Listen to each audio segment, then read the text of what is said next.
Hello guys, good day po. Welcome po sa ating channel Coins TV. At kung napapansin nyo guys, hindi muna tayo magko-coin hunting dahil may nag-request sa isa nating mga subscriber.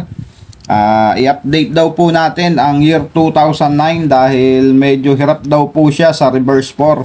So ipapakita natin sa video na to guys kung ano ang pagkakaiba ng reverse 1, reverse 2, reverse 3 at reverse 4 ng 2009. So aalamin natin ngayon at para makita rin ni sir. Pero syempre bago tayo magumpisa guys, maraming salamat sa inyong lahat, sa aking mga subscriber.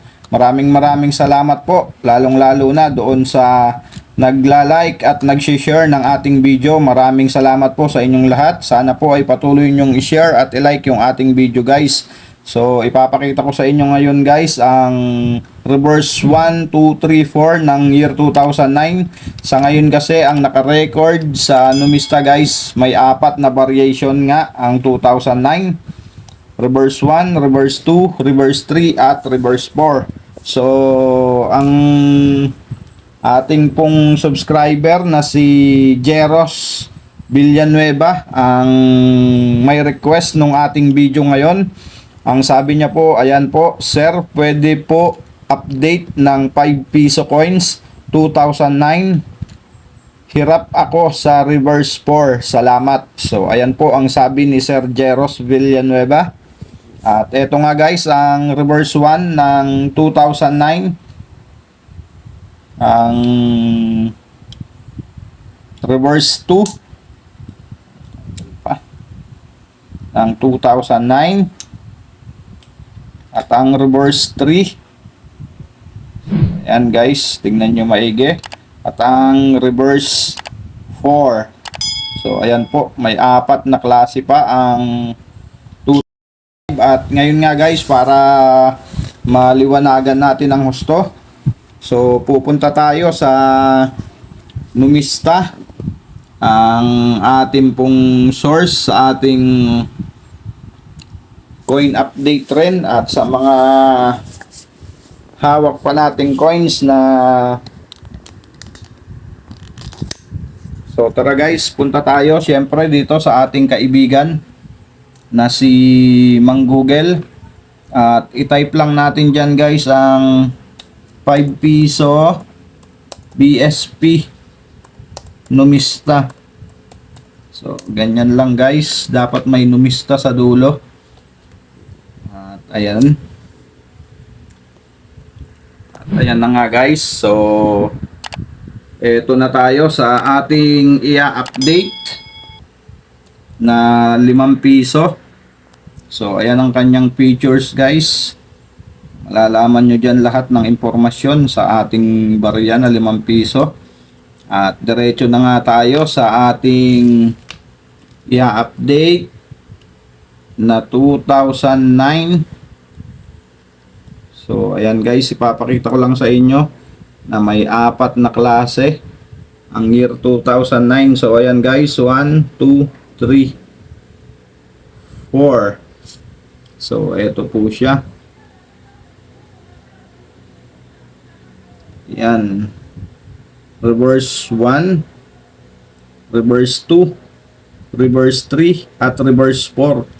So ang pinaka-common na nakikita natin sa sirkulasyon guys, etong reverse 1 na may frequency na 8%, at ang reverse 2 na mas mababa sa kanya, 3% ang kanyang frequency, at ang reverse 3 at reverse 4 ay same silang dalawa na 0.9%. So napakaliit guys, kaya medyo mahirap din makita itong reverse 3 compare sa reverse 4 ngayon guys. Medyo napapansin ko, base na rin sa ating experience sa ating coin hunting, medyo dumadami na sila guys.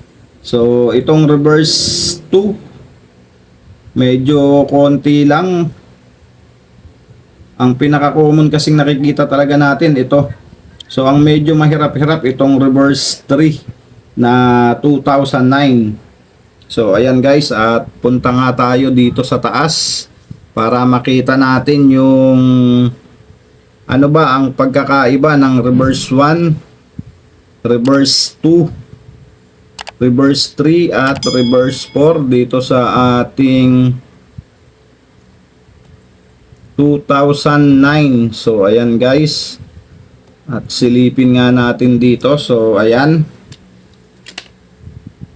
napapansin nyo guys, ayan ang reverse 1. So ayan guys ang reverse 1, titigan nyo maigi. At ito ang reverse 2, ang reverse 3. So ayan po ang reverse 3. At ito ang reverse 4 na 2009 guys. So ano-ano ba ang pagkakaiba nilang apat guys? So makikita nyo dyan, kung mapapansin nyo dito lang sa cogwheel guys. So magkakaiba na sila talaga. Ito pong parang sprocket na to guys, yung may mga ngipin na to. So pansinin nyo itong die 1. Ayan, maliliit lang guys yung kanilang cogwheel. Ayan. At yung Bangko Sentral ng Pilipinas medyo nakadikit na dito sa inner circle. So ayan po ang 2009. So medyo nakadikit na dito, meron silang space konting-konti lang. Ito po ang pinaka inner circle. Yan, ito po ang cogwheel, mapapansin nyo po guys. At ang kanyang 1999, halos close na yung kanyang dalawang 9. So ayan guys ang madaling makita. At ito naman ang reverse 2 na 2009.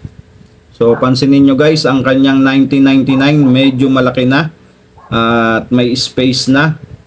Maging dito sa ating tinitignan na cogwheel kung tawagin guys. So pansinin nyo, mas malalaki to compare dito sa die 1. So ayan, at itong pinaka inner circle, kung mapapansin nyo medyo malapad na siya guys. At saka itong cogwheel nga. At yung salitang Bangko Sentral ng Pilipinas, ayan, may space na, medyo malaki na yung space niya dito compare dito sa die 1 na halos nakadikit.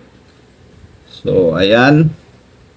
At dito naman tayo sa die 3 ng 2009.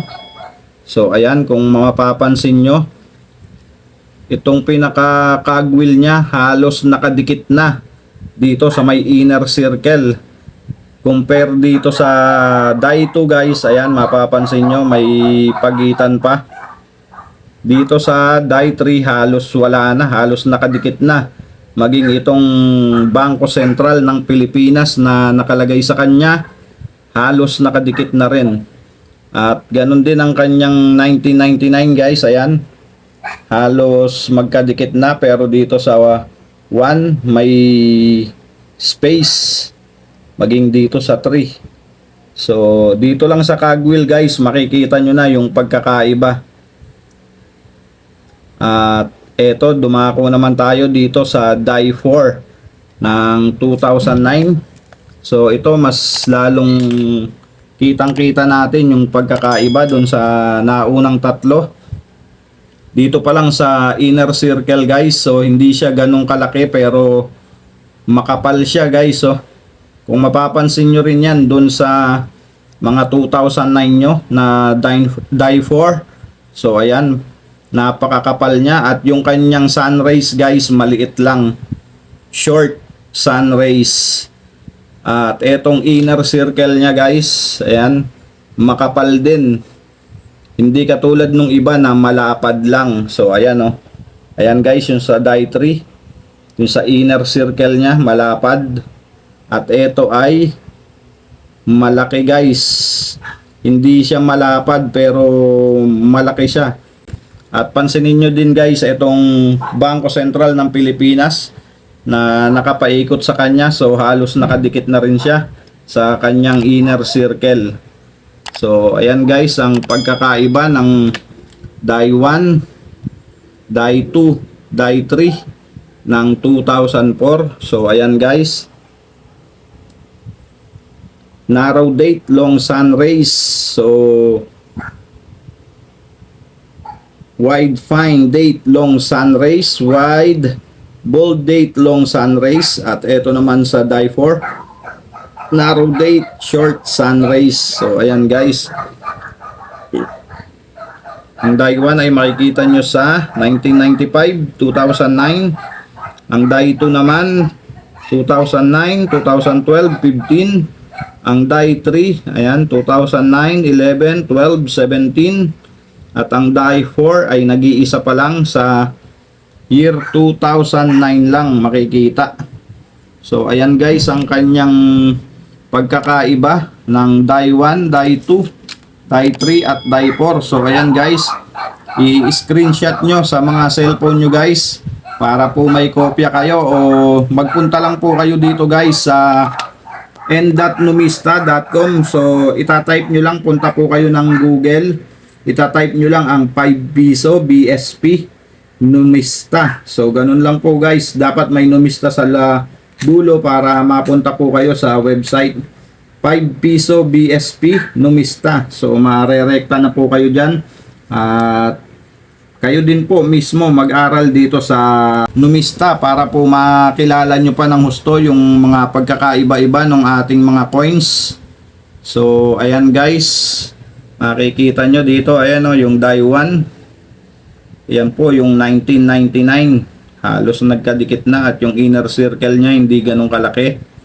At ito ang die 2 na may mga space yung kanyang 1993, at medyo malaki na yung kanyang inner circle.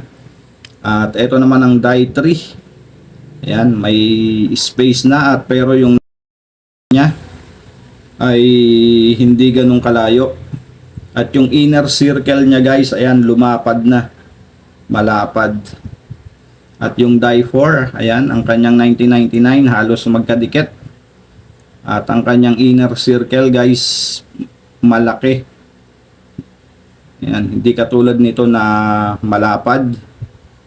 So ayan guys, so punta lang din po kayo dito kung meron po kayong gustong malaman, ang n.numista.com. So ayan po ang pagkakaiba ng mga die 1, die 2, die 3 at die 4 ng 2009. So kompleto na tayo niyan guys sa variation ng 2009. At sana po ay naliwanagan si Sir Jeros Villanueva dito sa year 2009. So hindi daw po niya ganong maano ang reverse 4. So eto guys ang reverse 4, Sir Jeros Villanueva. So ayan, ang nakalagay nga doon, short sun rays. So ayan guys, yung sun rays niya maliit lang, pati yung kanyang pinaka sikat, ayan, maliit lang din, hindi siya ganong umabot dito sa may cogwheel. So ayan guys ang reverse 4 ng 2009. So sana po malinaw kay Sir Jeros. At yan lamang po. Maraming salamat po sa mga sumama dito sa ating coin update na ni-request ni Sir Jeros. Maraming salamat po sa inyong lahat guys. Sana po ay huwag niyong kalimutang mag-subscribe sa ating channel, at yung notification bell huwag niyo pong kakalimutan para po updated ka po sa mga coin hunting series natin at coin update. So meron pa tayong 100 pesos dito guys. So ito ang ating isusunod pagtapos ng ating video na ito. At maraming salamat po. Keep safe always and God bless.